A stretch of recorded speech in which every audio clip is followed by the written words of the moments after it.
Hi, everybody. Welcome to the Rambling Toffee podcast. I hope you're doing all well today. I don't know if you are doing well or not.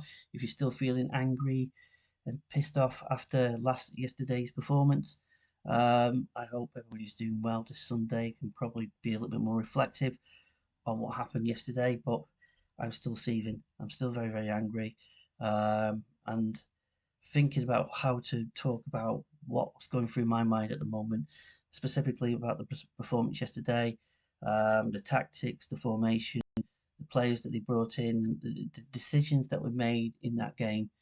Um, and where do I think on Sean Dyche? What do I think he is it time for him to move on? Um, is it time that you know that decision needs to be made sooner rather than later? I know, out there at the moment, the reaction is, the reaction out there on social media or out there as a fan base is the vast majority of people feel it's time for him to go. There are people who still feel that, well, you know, we should still give him some support because of what he did last season. Obviously, we could have finished, we would have finished 11th if we didn't have the point deduction and all the crap that's going on regarding the takeover. And he has like a little bit of a allowed a little bit of freedom, but we've started the season this season with obviously four defeats and then a defeat in the cup to Southampton, the opponents that we played yesterday, and then we then went a win against Palace. We won obviously Ipswich, and basically we've drawn the games, and we were very, very lucky against Fulham the previous week. Obviously, I didn't do my podcast regarding that, my review regarding that game. I just decided that I'm going to take a break away from everything that is Everton Football Club just for a week. It was half term. I just decided that I was going to spend time with my son. We were doing lots of things, Halloween and everything else. So I just wanted to have that week and then come again, for the Southampton game, in the hope that we would, Southampton are the bottom team, 1 point this season, and there was an opportunity there that we could have come away with all 3 points.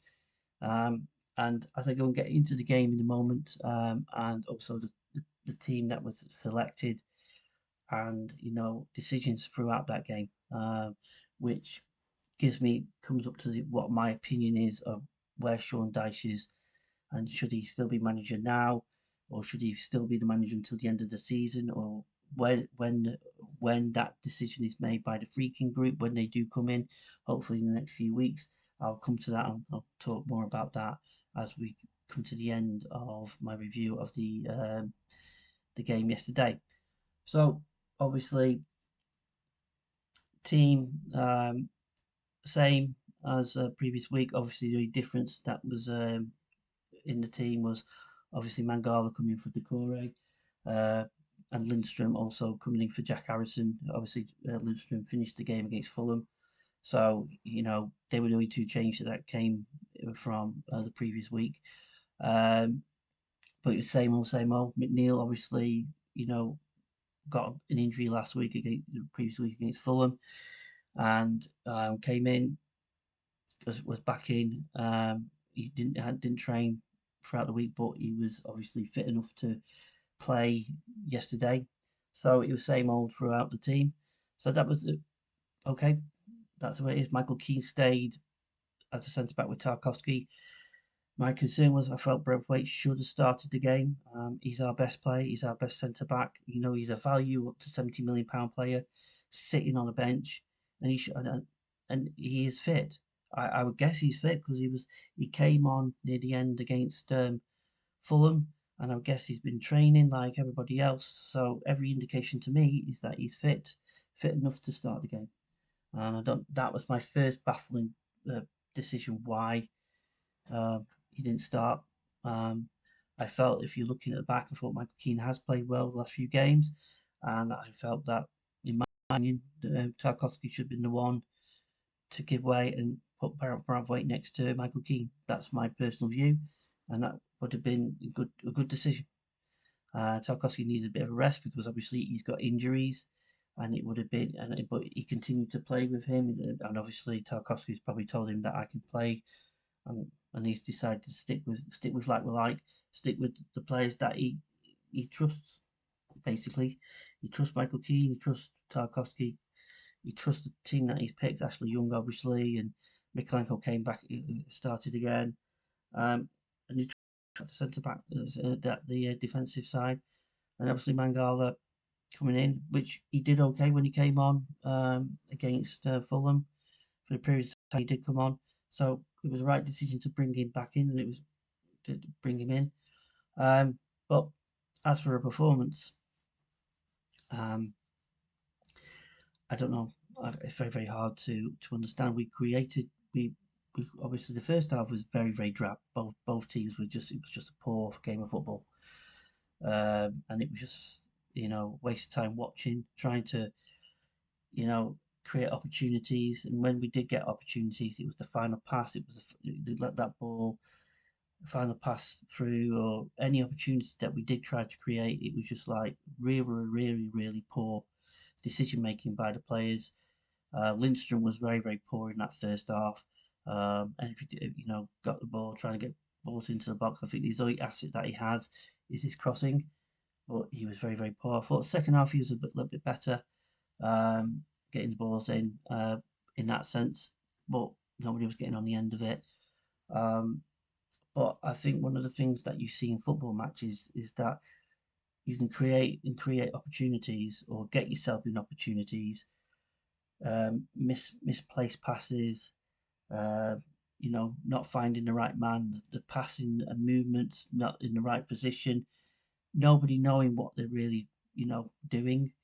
In that, that is an indicator to me that there's inevitability that the opposition and Southampton, you think, oh yeah, they don't have the strikers up front.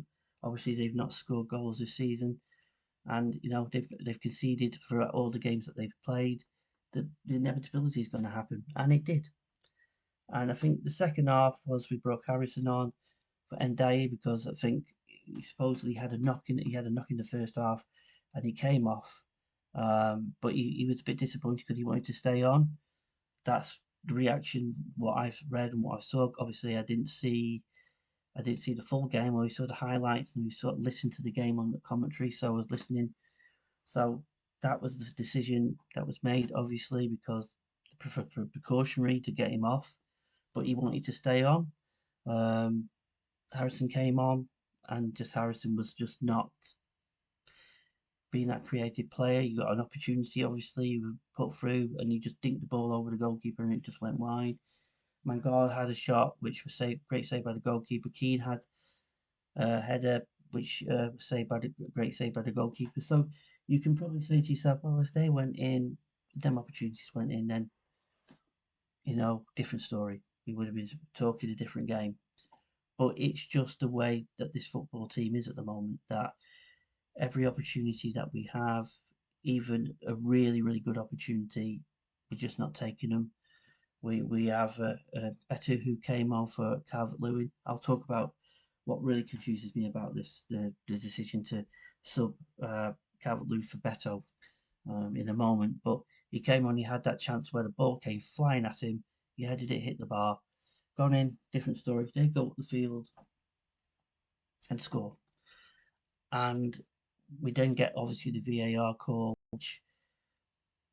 for the offside, which was very minute, and it was a great finish by Beto. If that had gone in, yeah, we would have taken the point. But it was like, Beto is, it could have been like two goals in 2 games, and the clamour feeling that he should be playing more, because he's scoring goals. That's the what he's here to do, and he seems to be. He could have, if that goal was given, 2 goals in 2 games. People will be saying, well, for West Ham, I think we need to look at starting him if Sean Dyche continues to keep the formation and tactics that he always keeps. So I had to look at maybe putting Calvert-Lewin on the bench because he didn't have the greatest of games. Again, he was like plodding along. He was just like chasing shadows, chasing balls, trying to do something, but it was just not happening because the midfield were not giving him the opportunity to do so. He needs to get in the box to get the crosses in, but the balls at don't get as many crosses into the box, into the area, which he should do. But it's just the way that we play. And the vast majority of the time is just to launch it to him and to hope for any knockdowns. And this is the thing about the game: hope for the knockdowns, hope for the little opportunities here or there that can come from it. And we had opportunities in that game, but we failed. We didn't put them in the back of the net. We didn't do it. And we can't keep on using excuses because this happens week in, week out. We've seen it before where we have opportunities in games and we've either made the wrong decision. We've decided to make, I'm going to shoot when we should have passed it. We should have done this, we should have done that. In hindsight's everything, but it was just every game that is actually happening all the time. We get opportunities if from an error, from a mistake. We can't keep on going down this road of hoping that the opposition makes mistakes by just launching the ball and just hope that the knockdown goes to the right place and the right decision, and just hope that the decision that player makes the right one, and we go and score a goal. That can't happen. You've got to set these players have to be set up to in training to actually do what they're doing. Is to pass and move and to know what they're going to do with the ball. And it's like they don't know. It's like because it's like we're bypassing a midfield, and not midfield is only there for knockdowns to anything that is an error from the opposition to do that. We don't press. We press away from home. We seem to press a bit more. We get a little bit further forward for away games. So the opportunities were there, but again, it was the final pass. And it was just those decisions, it's the decision making of the players that is the issue here. And why? Why is that? What are these players? Are they good enough? Because for the indication to me, they're not good enough. But it's interesting to see when I speak about Sean Dyche in a moment is that would another coach or another set of coaches and people be able to get the best out of these players and to see the strengths that they have? Because we all know Andai has, we know what he's capable of, we've seen it. The feeling I have is that he would be better in the number 10 role behind a Calvert-Lewin or a Beto. He needs to be centralised. And as much as McNeil in that central position as a number 10 has actually done okay in games, scored goals and given assists. He's done that this season. But the question is Ndiaye at this moment in time, he's one that has played in that position more than Dwight McNeil. Is it worth giving him an opportunity? Put Dwight McNeil back on the wing, put him in behind Dominic Calvert-Lewin or Beto, put him in that position.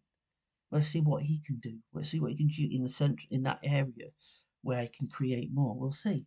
We don't know, but that's enough. That's a decision for the manager. And will this manager actually make that decision? Because it seems to be he just goes like for like. He picks the same team week in week out, unless enforced by injuries. And then we saw that the chaos that ensued with injuries. He divvied and divvied for several minutes with Lindstrom and bringing Jack Harrison on, and he divvied with bringing Beto on for several minutes. 1 minute Harrison was ready to come on, and the next minute he went back, and then the next minute Beto was going to come on, and then he went back, and it was like that was the beginning of what was going to happen next. So he brought them on half an hour. He brought them on. He gave, I think Harrison came on later, but gave Beto a little bit of a longer length of time to actually get into the game, get the opportunities, get into the positions, but he wasn't given as much to actually go for. And one that hit the bar, and then one when he was 1-on-1 and got fouled as he was breaking through it, and obviously the play, I don't know if should have been sent off or not, I don't know. But he made an impact when he got the opportunity to do so, and that's the difference. He causes a bit of mayhem, a bit of chaos. Just do something different, and it seemed to be working to an extent. But I don't know. I'm rambling on now with this because it's just so confusing watching that game yesterday, listening to the commentary and how players are playing and everything else, and it was just, you know, what do we want as fans? You know, Sean Dyches, for me, that last bit where basically brings Branthwaite on again, puts him as a centre back position, and moves Michael Keane up front with Beto. And I can't understand why he's done it for a second week. Why can't you decide, let's keep Calvert-Lewin on and put Beto next to him, go 4-4-2 that way? Why did he have to go, let's get Branthwaite on, let's get Michael Keane up there? Yes, you can strike a football, yeah, and sometimes, yes, in that position, he showed it against it, yes, he scored a goal. And when he went up front against Fulham, yes, he went up front and caused a bit of chaos with Beto, but Beto had that support of somebody next to him. Didn't matter. And he tried it again. But there's an opportunity there where you've got an actual striker who you've just taken off. And instead of just say like for like and brought Beto on. And then when things have started panic stations start kicking in when they scored, and you panic, oh, we better do something about this. I'll tell you what, we'll just get Branthwaite on. You can do the, stay where he is. Get Michael Keane up front. We'll see if it works again. That because it kind of worked the other week. We'll see if that does it. It didn't, and I don't know why. He should have just gone 4-4-2 straight away. Pulled off, say, and Dioki was going to come off, and then just changed it. Put McNeil back into onto the wing, and just stick, Calvert-Lewin and Beto up two together, and just see if it works. You got two strikers. They are not one striker and a central defender. And as much as he's shown that he's capable of scoring goals up, for Everton, he's a central defender at the end of the day, and he's not a striker. And I don't know why he decided that threw it for me. And doing that again, and just decision making, game management again. People can say, well, Andy, it was taken off for precaution because he got clattered in the first, in the first half, and really it's a precaution to bring him off, rightly or wrongly. He didn't want to come off by the sounds of it. He wanted to stay on the pitch, and I just can't understand this. It's confusing. What do you guys think? What do you guys think of that performance yesterday? Because it's same old, same old. And if it's just setting up a team just basically to take a point, even against Southampton, and just hope we nick a win here, or we hope we get a breakaways, and we hope we get the opportunities. Yes, we created opportunities yesterday, but he didn't go in. The decision making wasn't there. The luck wasn't there. There's nothing. That's what it's all about. And his setup is just to want to take points. And if you watch the vast majority of that game, it was drab. It was a terrible exhibition. It was a terrible game of football for two teams, not just Everton, Southampton. And it was just a poor football game. And you can just see it. It felt like watching two championship sides going at it. And that's what it felt like. But the biggest thing is like the final passes and everything else that I mentioned, for opportunities that we did have on breaks. And, it's like, what do they pass the ball to each other? You see it before a warm up. They're passing the ball around really well. They do show it in training. They pass the ball really well. But when it comes to gameplay, it's like they don't even know how to pass to each other. And when they do pass to each other, they go forward and then they go back. And then it goes back. Pickford launches it, or Tarkowski or Keane launch it. Hope you get knocked down by Calvert-Lewin. Your midfield then goes forward, and you hope that they get a little bit, and then you just try to create any kind of opportunity for any kind of drop downs. But if you've got one attacker against two central defenders, and we saw this against Fulham because Calvert-Lewin was just not getting any kind of opportunities or knock-ons. He was trying his hardest, but the two defenders just was having it like a field day. It was like a training ground game because all he needed to do was the ball launch, head it forward. And it was just a hope that the midfield would pick up, but the midfield were not picking up any scraps when any opportunity. And the inevitability is that we allowed, again, a team, Southampton being the example here, 65% of possession. And it's not, Sean Dyche after the game said it's all about possession stats. It's not always about that. It's about going, it's about the win, scoring the goals. It's about, launching the ball. It's about different tactics. It's not always about passing the ball around a lot. But they passed the second half specifically. They passed the ball and got forward quite quickly from 2-3 passes, and they were going forward quite quickly, and they were getting opportunities. But we continue to do the same old, and it's like a mantra that you thought, well, this is the team that I'm having, this is the setup I'm having, this is the way we play that we do away from home, and I'm sticking to that. I don't react and don't try something different. He only reacts way late when we're losing. He reacts then. He doesn't react when it's 0-0 because it's 0-0. He reacts if we're drawing. Oh, we'll keep it as it is. We won't change anything. But he will react when we're losing the game and we need to we need to win. We need to get a point. We need to get something out of this game. That's not how it's set up. And he can come up with all the excuses in the world, and he can everything, for why he plays this way or why he set up this way. And because it is the bare minimum, basically, of how we're set up. It's the bare minimum. Just get points. Just get a point. Don't care. Don't care how you play. Just get a point. And when people say about the players, can he do better under a different coach, under a different management, who play a different way and get the best out of them? Because Ndai is an example here. He's a great player, and we've seen how good a player he is. What do you think you put him in a team that in a different coach, with different ideas, wants to play, to get forward, to pass the ball around, to get forward and create more opportunities, more possession? What I want is a balance. I don't mind launching the ball to Calvert-Lewin. I don't mind if it works and it drops down and you've got a midfield there that can, get the ball when you need to do it.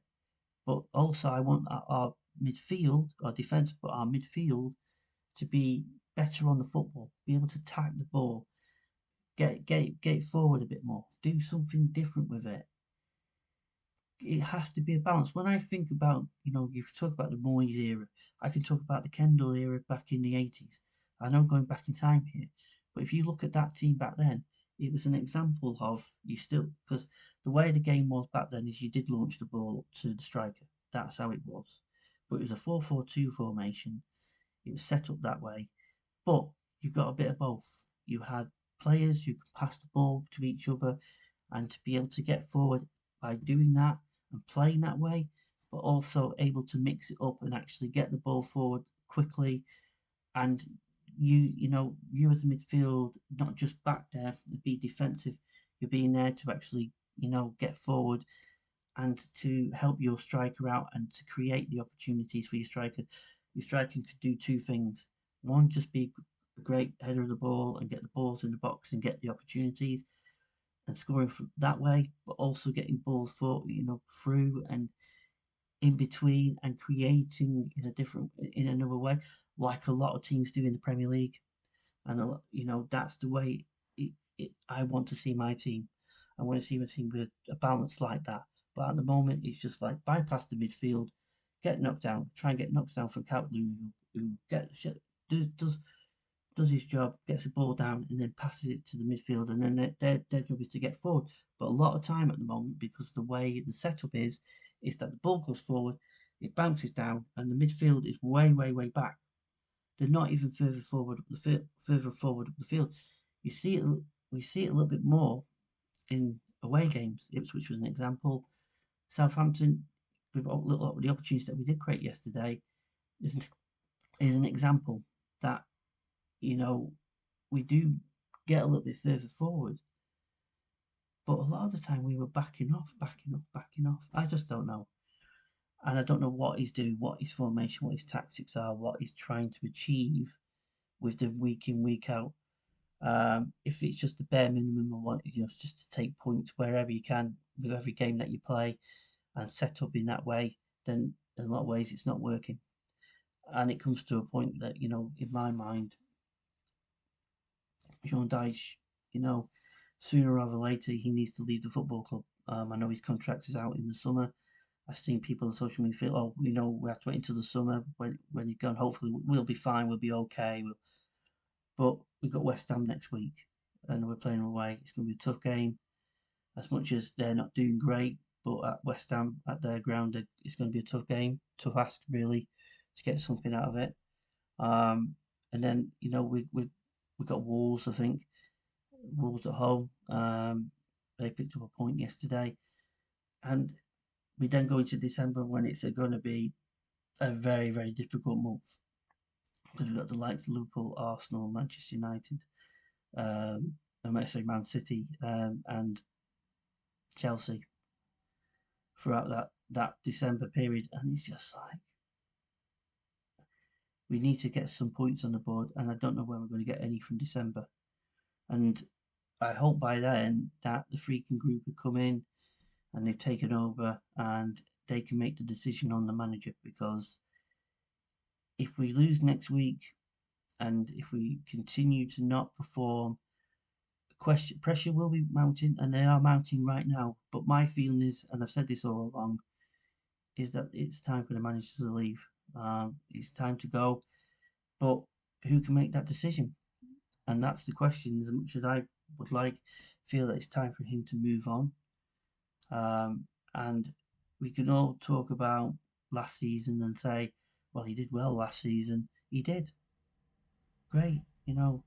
That's that was last season. This season, yes, we started poorly again, like we did last season. But the difference is, it's just like I can't see us winning again. I can't see it. I can't see unless he changes it, unless he's willing with the players again, like he did against Chelsea when we got that drubbing. He needs to change things. He needs to change it, and something has to give here. But if he continues like for like, continues doing the same thing, same old, that just shows he can't. He hasn't got a plan B. He hasn't got a plan B. And what we saw last night is a manager that panicked. And we went one down against Southampton. We panicked. What he decided to do was to throw Keane up front, bring Brantwaite on. When in any other way, if he wasn't panicking, he could have decided, well, what I'll do is because it's 0-0, what I could have done is I'll bring Beto on, I'll keep Calvert-Lewin on, I'll change it. Ndiaye is not, he's a bit of a knock, let's bring him off. Let's go 4-4-2, put McNeil back in on the wing. Let's go with that. Let's see what we can do with two up front. If it didn't work, oh, so be it. But at least he tried it. At least it's like a plan B. Let's try it. See if it works. I know he's tried it before and it's not worked. But in situations like we played that system and it's not working, but his persistence with sticking with it and saying, I'll stick with that. But then soon as we go one down and we've got a short period of time to get a goal or get an equaliser, he goes, right, let's get the changes, get Bradway on. Michael, go up. You go up with Beto. But if you think about the goal that was ruled out, it was Tarkovsky launched it, a ball to Beto, controlled it wonderful and scored a goal. Obviously, marginally offside. There you go. But that was just that was just hitting the ball to, like we have been doing, just keeping hitting the ball forward. And that opportunity came for him, and it would have been a fantastic goal if it stood and was allowed. But what do I know? But he went with the Keane, and he went with Beto up front. He just went with. I just can't. I can't understand the decision. He's a defender. Yes, he can strike a ball. Yes, you can score a goal. Yes, you can do that. Yes, we all know that. But do it once against Fulham. Okay, you did it. Right, fine. Okay, you did it. You went for it. But you did it again. That's a sign of a manager that just panicking and just doesn't know what else to do. Let's just throw this. Let's see what happens. See if it does the same thing it did last week.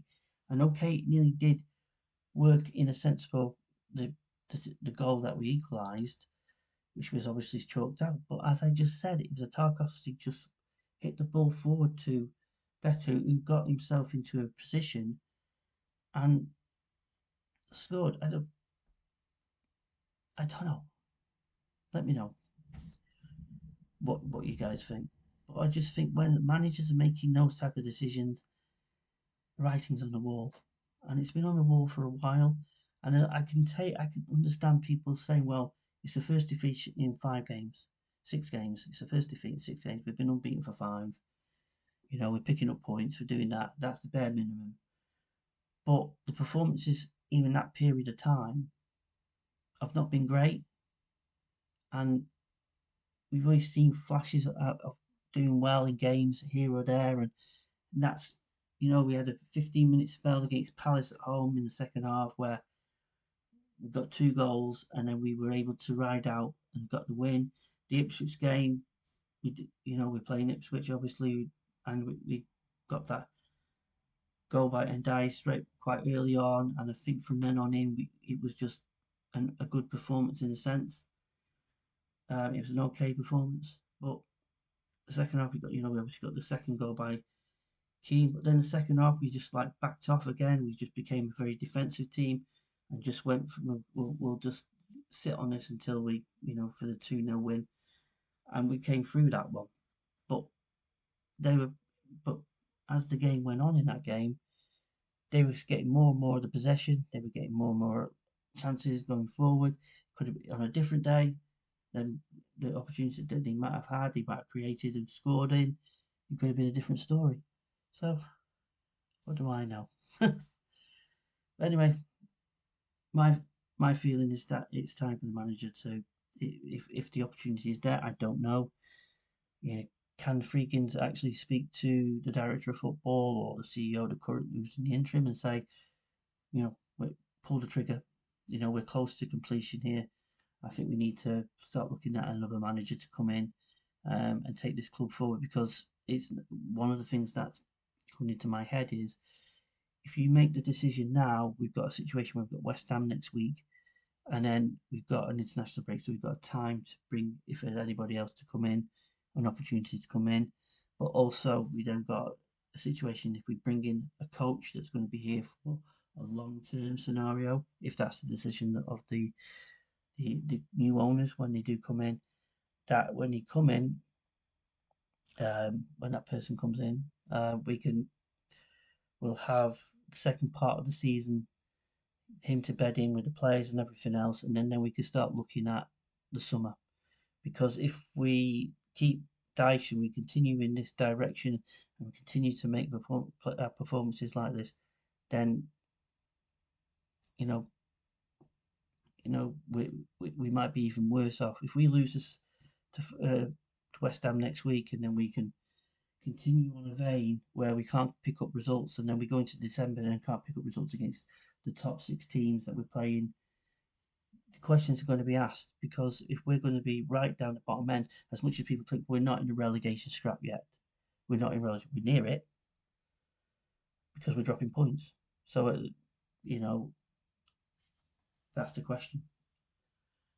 If you get it, if we get it sorted early and get the right people in early and do the right thing, that person's got the time to work with the team, work with the players, and finally start getting the team going in the right direction, because there are players in that team that are good enough.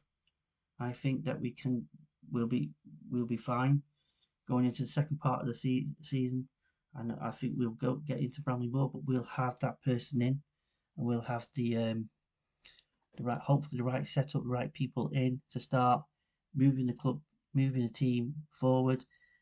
and getting us forward. And if it means in January also with players coming in, if we are bringing players in January, if we're allowed to do so, and if we have any money to do so with the new owners, and to start building, you know, strengthening the team as well, then even better. So, what do you guys think? You know, I just think it's time, and I think it's been a while. People know, even if you're defending him to an extent, that he'll be gone at some point. It's just when. It's not if, but when that day will arrive. He seems to be. It doesn't show any kind of care or any kind of attention. It just seems to. I set up my way. I'm going to stick my way. I'm going to do my thing, and it's just not working. And the football is drab. It's disgraceful. It's terrible. And I want to watch my team actually at least play well in some games. Play well, put a performance in, show me that you're good enough to play for that shirt, play good enough to actually want to win football matches, want to win football matches, players to want to win football matches, and I'm guessing those players want to win football matches. But the manager is the one that is more wants to actually draw football matches and to actually just take points where possible. And I think that's where we're starting to see a split, where the team starting to not taking on board what the manager is asking them to do, and just going out there and just and you get performances like that because nobody knows what to do. They're programmed to actually just, oh well, we'll just sit back and just defend this, when in their minds they want to get forward, they want to score goals, they want to win football matches, they want to do that. That's what their footballers want to do. The whole purpose is, when you're a footballer, and being a footballer, is to want to win football matches. If you have a manager is setting up teams to want to draw matches and to be defensive and to go out to just take a draw if possible, and to set up in a defensive sense away and at home, and just hope that we can get knocked down for some sort of opportunity to get a goal here or there. But to set up, the mindset is a mind game. The mindset is telling you, no, we don't.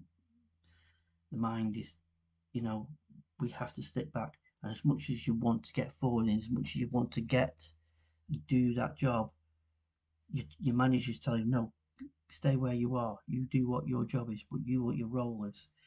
And this is where mistakes are happening, because players' instinct is that they want to get forward and they want to score goals. So they get themselves out of position.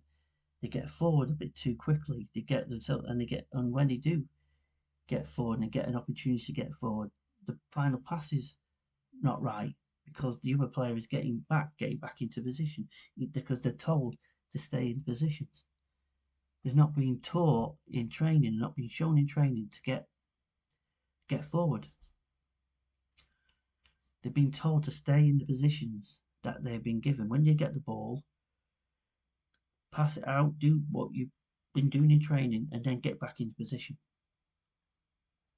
And that's what they're doing. Players instantly want to get forward, do what they want to do, what they're good at, and what they think they're good at. But as soon as they've done what, they've moved this position, they get back into position. And then something breaks down, and that player who was over here may have been able to get an opportunity with the ball, is back over there, back in their positions, back in set up again, back set up, back set up. We just stay where we are. That's all we do. And there's no fluidity about it. There's nothing about it. Sorry, I don't know what you guys think. It's just desperate, despicable, disastrous at the moment. And I'm fed up with watching it. I pay my money as a season ticket holder to watch my football team, and I can understand one game here or one game there where we play terribly and lose and we're really bad, but week in, week out, no, that's not right. It's not the right thing for the fans who go down to like Southampton or go down to Ipswich, or you want a bit of joy on a Saturday evening or a Saturday when you go and watch your team play. You want to see them play well. You want to see them put a shift in, put a fight in. You want to see them do well, not like this. And I just leave it on this front that it's time that the manager and its coaching staff. It has to be made. And if you defend it and allow him to week in, week out to keep on managing the football club and keep on performing and playing like that, inevitability is going to happen, and we're going to be having that conversation again.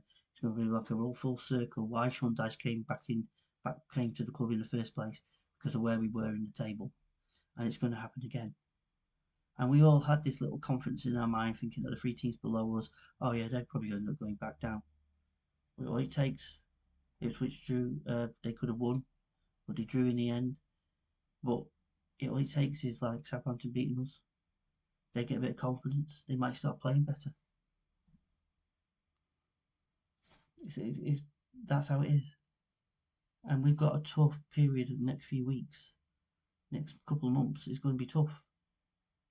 And we can't keep on playing like that just so we can get a point and just hope that we can get a point and just hope that we can get 3 points here. Just hope and hope and hope and hope. That can't be the case. We can't. I'm not confident watching that team. Yesterday was weird because I listened to it on the radio, but in my head I was like thinking we should beat Southampton. They're not doing well. We're unbeaten at the moment. If you want to be being optimistic, I want to be optimistic. And okay, we come away with a point against Fulham when we deserve not to really win that game, but we got a point. It's a point. So we're still unbeaten. I was being optimistic, but why in my mind was I thinking we're not going to win this game? And I listened to it, and I saw the chances that we had, and the gilt edge opportunities, the pass, the final balls, and everything about that game. And as I was listening to it, I was in my head thinking, I know where this is going, and it did. And when you want a bit of luck, it's not there. The luck's out. But what I also found from the players is that no desire, no fight again. It was just the first half specifically. It was like watching paint dry. And it was just why? Where's the fight there? Why are you not driving forward? Who's the captain? Tarkowski. Why is he not getting the team motivated on the pitch? Players who were supposedly senior players like Ashley Young. Why are they not driving, pushing the players? Let's get forward. Do the natural thing. Let's go get forward. But when you've got a manager that's saying, stay there, stick to what you do, stick to your role that I'm telling you need to do, then that instinct, as I say, of wanting to get forward, the drive to get forward, is not there. I could go on and on and on. But my thoughts is when do you pull the trigger? Can we pull the trigger with the managers now, before the free kings come in? Is it like, can we do it? Somebody said we haven't got the money. We have got the money when the free kings come in. So they're a few weeks away. They can call Kevin Felwell. They can call the CEO. They even can call Mashiri and just say, right, we're close to approval. We feel in our minds that you need to make the decision on the manager because what we're seeing is not very good. We want to go in a different direction. We need to make that decision now, and they need to do it, and they'll see it. Well, a lot of the fans see it, and even the fans that depending feel that circumstances that he's in, that it's going to happen sooner rather than later. But it needs to happen. Let me know. Let me know in the comments below what you think on the manager. Is it now? Is it the time to go, or is it? Is he going to get it to the end of the season? If he continues playing like that, I don't think he's going to get to the end of the season personally. But yeah, that's my view. That's my opinion. It's disappointing. All I can do is hope that next week when we play West Ham, that we can get a result, get a point, get something out of that game. Because that's how I feel at the moment. I just don't know if we'll get anything out of that game neither. And that's just how I feel. Anyway, um, the only final thing is a question I want to ask everybody before I go. Um, in his press conference, he's asked several times now regarding the Freedom Group. He said, have they talked to him yet? He says he's not been talked to. He's not been talked. He's not talked to them. That's interesting. Where you think that we're close to completion in a few weeks, that they've not talked to the manager. Have they talked to Kevin Fairwell? But have they talked to the manager? And it looks like he hasn't talked to him yet, which is a bit strange. Because I would have thought that they would have been talking to him just about how the team's doing and what's happening. With Kevin Fairwell. About the club and how going forward and everything else and what his ideas are going forward. Interesting that they haven't. So let me know what you think. Why Beacons have not talked to him yet. That's ominous in my mind. I just think there's a reason why. And maybe that reason is that he's not going to be the manager of the football club after this season, if it's now or then. So it's interesting. So let me know what you think in the comments. Anyway, that's me gone for today. I wanted to be more optimistic. I didn't swear. Did I rant a little bit? I don't know. But I didn't swear as much as I wanted to. I could have maybe have had a few hours sleep and just helped me just to compose myself. So anyway, thank you again for listening to the podcast. I do appreciate all the support and from listening to it, forwarding it, and putting it out there to everybody else. I'll be back next week, hopefully, in a positive frame of mind. We'll have to wait and see. So, this is the Rambling Toffee signing out. Have a great day, and I'll speak to you again soon. Take care. Bye bye.